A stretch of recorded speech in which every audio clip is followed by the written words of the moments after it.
آگے اسلام ایک اصول بیان کر رہا ہے. سورہ انفال کی یہ آخری آیتیں ہیں جن میں غنیمت کے احکام بیان کیے جا رہے ہیں. اب یہ جو آیتیں ہیں نا، ان الذین آمنوا وہاجروا وجاہدوا باموالہم، یہاں سے آخر تک جو پورا رکوع ہے اس کے فقہی احکام آپ پہلے سمجھ لیں گے تو پھر انشاءاللہ تفسیر سمجھنے میں آپ کے لیے آسانی ہوگی. ان آیتوں میں اصل میں قرآن یہ بتا رہا ہے وراثت کے احکام، کہ ہوا یہ تھا کہ جو مہاجر صحابہ تھے جب وہ ہجرت کر کے آئے تو ان کے سارے رشتہ دار زیادہ تر کے مکہ میں رہ گئے. کوئی اکیلا آیا، باپ آیا ہے تو بیٹا وہاں ہے، شوہر آیا تو بیوی وہاں رہ گئی. اس طرح سے رشتہ دار سارے تتر بتر ہو گئے تھے. اب یہ سارے قسم پرسی میں تھے تو نبی صلی اللہ علیہ وسلم نے کیا کیا کہ مہاجر صحابی کو انصار کے حوالے کیا. ایک ایک انصاری نے ایک ایک صحابی اپنے ذمے لے لیا. تو عقد موالات ہوا. عقد موالات کہیے بھئی ہر چیز میں ہم برابر کے شریک ہیں، میں جو کماؤں گا آدھا تمہارا آدھا میرا، اس طرح کا ایک ایگریمنٹ ہوا سب میں.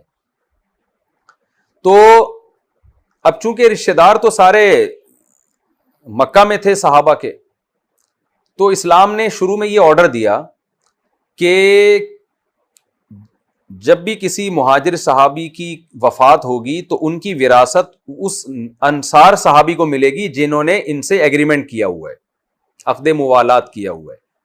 کیونکہ ان کے رشتہ دار وہاں تھے، مکہ میں تھے، تو ان کو وراثت نہیں ملے گی کیونکہ مکہ دار الحرب ہے.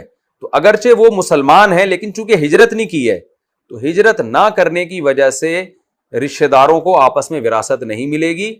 اسی رشتہ دار کو ملے گی جو ہجرت کر کے آیا ہوا ہو. تو اگر کوئی رشتہ دار نہیں ہے تو پھر اس انصار صحابی کو مل جائے گی جنہوں نے ان مہاجر صحابی کو اپنے گھر میں رکھا اور اپنے مال میں شریک کیا.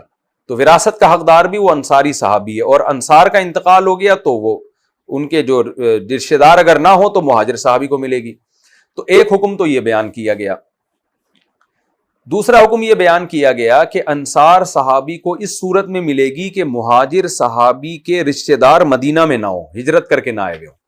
اگر کوئی رشتہ دار مدینہ میں ہجرت کر کے آ چکا ہے تو اولو الارحام بعضهم اولی ببعض فی کتاب اللہ. پھر قرآن کہہ رہے رشتہ داروں کو اللہ نے اپنی کتاب میں غیر رشتہ دار پر ترجیح دی ہے. تو چونکہ شروع میں تو کم صحابی تھے، مہاجر صحابی تھے، ان کے زیادہ تر کے رشتہ دار مکہ میں ہی تھے، تو اس لیے بہت سے دفعہ ایسا ہوا کہ مہاجر صحابی کا انتقال ہوا تو ان کا کوئی مہاجر رشتہ دار مدینہ میں موجود ہی نہیں تھا، تو ان کی وراثت اس انصار صحابی کو دے دی گئی. لیکن بعد میں کیا ہوا ہے کہ بہت سارے لوگ ہجرت کر کے آ گئے اور یہاں بھی مہاجر صحابہ نے شادیاں کی، ان کی اولادیں ہوئیں، تو ان کے اپنے ریلیٹیو اتنے وجود میں آ گئے کہ پھر کیا ہوا کہ رشتہ داروں کو وراثت ملنا شروع ہو گئی. پھر انصار صحابی کو جو مددگار تھے ان کو نہیں ملتی تھی وراثت. تو وہ اس وجہ سے کہ ان کے رشتہ دار بہت پیدا ہو گئے تھے مدینہ میں. تو ابتدا اسلام میں حکم یہ تھا کہ مکہ سے جو صحابی ہجرت کر کے مدینہ نہیں جائے گا اس کو مہاجر صحابی کی وراثت میں حصہ نہیں ملے گا کیونکہ مکہ دار الحرب تھا. لیکن جب ہجرت ختم ہو گئی تو یہ حکم بھی منسوخ ہو گیا. آج اگر کوئی انڈیا میں فار ایگزامپل پاکستان کا کوئی جیسے یہاں انڈیا سے ہجرت کر کے لوگ پاکستان آئے نا، تو اب یہاں کسی کی ڈیتھ ہوتی ہے تو اس کا باپ اگر انڈیا میں ہے یا انڈیا میں کسی کی ڈیتھ ہوتی ہے اس کا بیٹا پاکستان میں ہے تو اب یہ حکم نہیں ہے کہ چونکہ وہ ہجرت کر کے نہیں آئے تھے تو وراثت نہیں ملے گی. اب جو ہے وراثت ملے گی کیونکہ حدیث میں آتا ہے لا ہجرت بعد الفتح، فتح مکہ کے بعد ہجرت نہیں ہے. ہجرت نہ ہونے کا مطلب جو ہجرت کے شرعی حکام تھے اب وہ اس معنی میں نہیں رہے ہیں. وراثت کے حکام اب جاری ہوں گے، پہلے جاری نہیں ہوتے تھے. تو مکہ فتح ہونے کے بعد یہ حکم منسوخ ہو گیا. تو شروع میں حکم یہ تھا کہ جن صحابی نے مکہ سے ہجرت کی ہے اور ان کے کوئی ریلیٹیو اگر مکہ میں موجود ہیں، ہجرت نہیں کی، تو آپس میں دونوں ایک دوسرے کی وراثت کے حقدار نہیں ہوں گے. لیکن میں نے بتایا مکہ جب فتح ہوا تو یہ حکم ختم ہو گیا، اب حقدار ہوں گے. اور انصار صحابی کو جو وراثت ملا کرتی تھی شروع میں وہ حکم بھی اب منسوخ ہو گیا ہے کیونکہ اب جب ہجرت ہی نہیں ہے تو انصار کا کانسیپٹ بھی ختم ہو گیا. لیکن شروع میں تھا. البتہ عقد موالات یہ ہوتا ہے کہ آپ کسی دوست سے ایگریمنٹ کر لیں، کسی آدمی سے، کہ بھائی تم جو بھی کماؤ گے آدھا میرا آدھا تمہارا، میں زندگی بھر جو بھی کماؤں گا آدھا میرا آدھا تمہارا، اور ہر چیز میں سوائے جو ہے نا جتنے بھی اموال ہیں شریک ہوں گے. اس کو عقد موالات کہا جاتا ہے. آج کل یہ ہوتا نہیں ہے، پہلے ہوتا تھا. تو امام حنیفہ کے نزدیک اگر کسی کا کوئی رشتہ دار نہیں ہے تو اب بھی عقد موالات کی وجہ سے اس کو وراثت ملے گی، لیکن اس کے احکام بہت پیچیدہ ہیں اور آج کل اس پر عمل بھی نہیں ہوتے، اس لیے مجھے اس کی ڈیٹیل میں جانے کی ضرورت نہیں ہے۔ تو رشتہ دار بہرحال پہلے حقدار ہیں۔ تو یہ کچھ احکام تھے جو قرآن نے بیان کیے۔ دوسرا فقہی مسئلہ یہ ہے کہ اسلام میں آرڈر یہ ہے کہ کافر کافر کی وراثت کا حقدار ہوتا ہے، مسلمان اور کافر ایک دوسرے کے وارث نہیں بنتے۔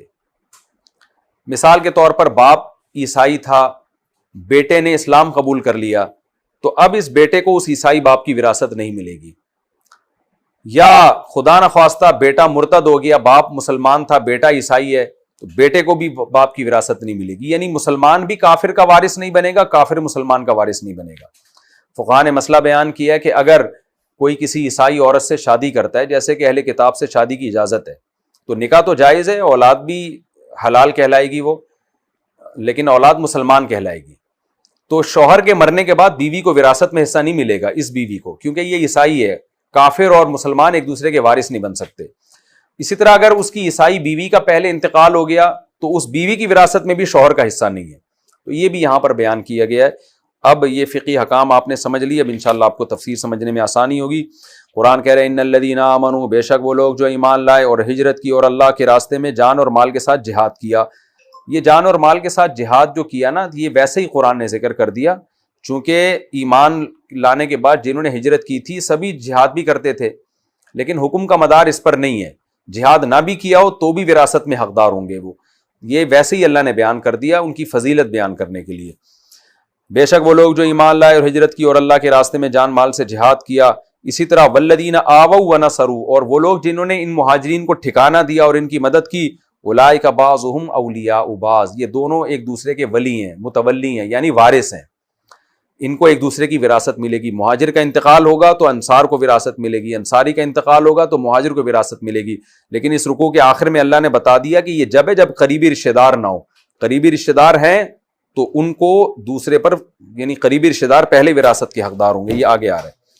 آگے اللہ کہتے ہیں والذین آمنوا، اور وہ لوگ جو ایمان لائے، ولم یہاجروا، اور انہوں نے ہجرت نہیں کی، ما لکم من ولایتہم من شیء، تو پھر تمہیں ان کی ولایت میں یعنی ان کی وراثت میں کچھ بھی نہیں ملے گا، نہ تمہیں ان سے وراثت ملے گی نہ انہیں تم سے وراثت ملے گی، حتی یہاجروا، جب تک کہ وہ ہجرت نہ کر لیں۔ لیکن یہ حکم فتح مکہ کے بعد منسوخ ہو گیا۔ قرآن کہہ رہا ہے وراثت میں تو ایک دوسرے کے حقدار نہیں ہوں گے، لیکن یہ نہیں کہ تمہارا ان سے تعلق ہی ختم ہو گیا، نہ نہ نہ نہ نہ۔ وَإِنِ اسْتَنصَرُوكُمْ فِي الدِّينِ، اگر دین کے معاملے میں تم سے مدد طلب کریں، جیسے وہ مکہ میں ہے اور کافر ان پہ ظلم کرنا شروع کر دے اور وہ تم سے مدد طلب کریں، فَعَلَيْكُمُ النَّصْرُ، تو تم پر ان کی مدد واجب ہے۔ ٹھیک ہے، وراثت کے حکام تو جاری نہیں ہو رہے، لیکن مدد تمہیں بہرحال ان کی کرنی پڑے گی۔ إِلَّا عَلَىٰ قَوْمٍ، ہاں ایسی قوم کے خلاف تم مدد نہیں کر سکتے، بَيْنَكُمْ وَبَيْنَهُمْ مِيثَاقٌ، کہ تمہارا اور ان کا ایگریمنٹ ہو آپس میں۔ تو ایگریمنٹ اگر ہے تو ظاہر ہے پھر تو نہیں مدد ہو سکتی، کیونکہ تم نے جنگ بندی کا ایگریمنٹ کیا ہوا۔ دیکھیں قرآن کیسے یعنی ایگریمنٹ کی پابندی کا حکم دیتا ہے۔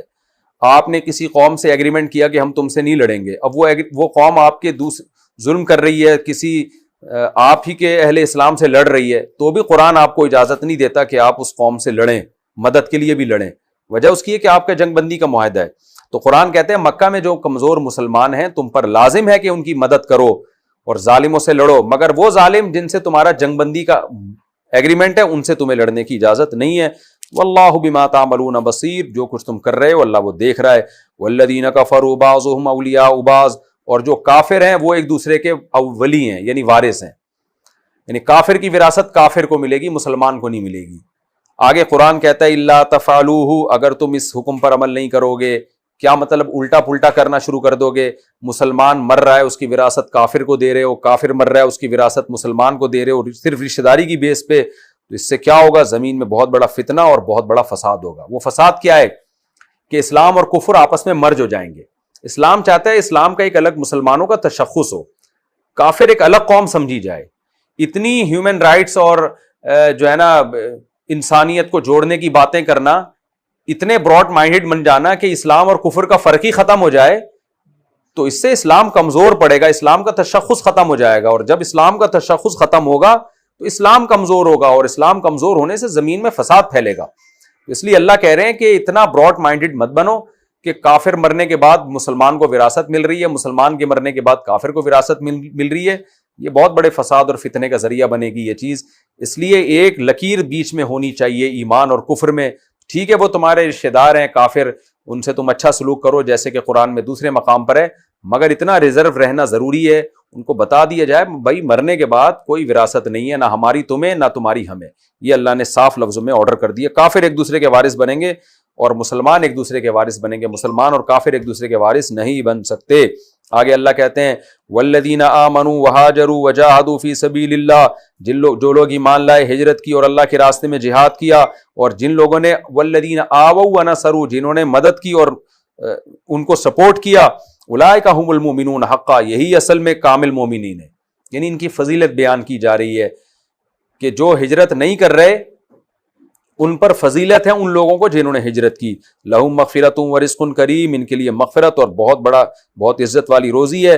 والذین آمنوا من بعد، اور جو لوگ بعد میں ایمان لے آئے، ٹھیک ہے شروع میں نہیں لائے، بعد میں ایمان لے آئے اور ہجرت کی اور تمہارے ساتھ مل کے بعد میں انہوں نے جہاد کیا، فاولئک منکم، تو وہ بھی تمہیں میں سے ہیں، وراثت کے حکام میں وہ بھی تمہیں میں سے ہیں. ٹھیک ہے فضیلت کم ہے، لیکن ایسا اس بات کا خطرہ تھا نا کہ یہ کہا جا سکتا تھا کہ بھئی جنہوں نے شروع میں ہجرت کی ہے ان کو تو وراثت ملے گی رشتہ داروں میں سے، جو بعد میں ہجرت کر رہے ہیں ان کو نہیں ملے گی. اللہ کہتے ہیں ایسا نہیں ہے، جو بعد میں ہجرت کر رہے ہیں وہ بھی وراثت کے حقدار بن جائیں گے. لیکن میں نے بتایا یہ حکم منسوخ ہو گیا فتح مکہ کے بعد، اب ہجرت کریں نہ کریں ایک دوسرے کے وارث بہرحال بنیں گے. آگے اللہ فرماتے ہیں وَأُولُو الْأَرْحَامِ بَعْضُهُمْ أَوْلَىٰ بِبَعْضٍ فِي کتاب اللہ. ایک قاعدہ کلیہ یاد رکھو کہ وراثت کے معاملے میں رشتہ داروں کو غیر رشتہ داروں پر بہرحال فضیلت ہے. تو یہ جو انصار اور مہاجر ایک دوسرے کے والے وارث بن رہے ہیں، یہ جب ہے جب ان کے قریبی رشتہ دار موجود نہ ہوں، موجود ہوں گے تو وہ پہلے حقدار ہوں گے. ان اللہ بکل شیء علیم، اللہ ہر چیز کو جاننے والا ہے، اس لحاظ سے اس نے تمہیں احکام دیے. یہ ہمارا رکوع کمپلیٹ ہو گیا. جلدی میں اس کا خلاصہ علمی نقطے بیان کر دیتا ہوں، پھر ہماری سورہ انفال آج کے ایپیسوڈ میں ختم ہو جائے گی. پہلا تو حکم یہی ہے کہ نبی صلی اللہ علیہ وسلم کو بتایا جا رہا ہے کہ اے نبی، اگر یہ لوگ جو بدر کے قیدی جو اسلام قبول کر رہے ہیں تو آپ ان کے ظاہر کو دیکھیں، ان کے باطن کو نہ دیکھیں.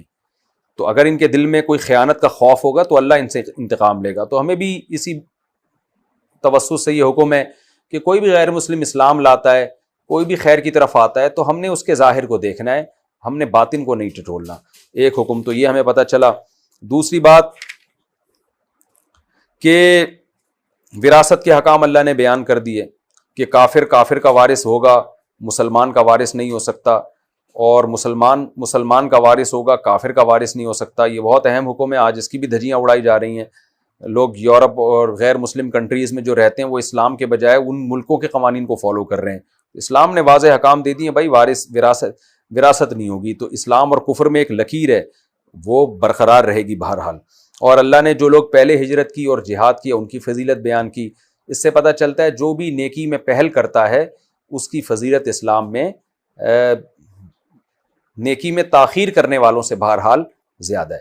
یہی مختصر اس رکوع میں کچھ علمی نقطے تھے جو میں نے آپ کے سامنے پیش کیے. اور ایگریمنٹ کی پابندی کا بھی پتہ چلتا ہے اس سے کہ قرآن کہہ رہے ہیں مکہ میں جو کمزور اور ضعیف ہیں وہ مدد طلب کریں تو تم نے مدد کرنی ہے، لیکن ایسی قوم سے لڑنے کی پھر بھی تمہیں اجازت نہیں ہے جن سے تمہارا ایگریمنٹ ہے. اس سے پتہ چلتا ہے اسلام زبان کی پاسداری کا کتنا حکم دیتا ہے.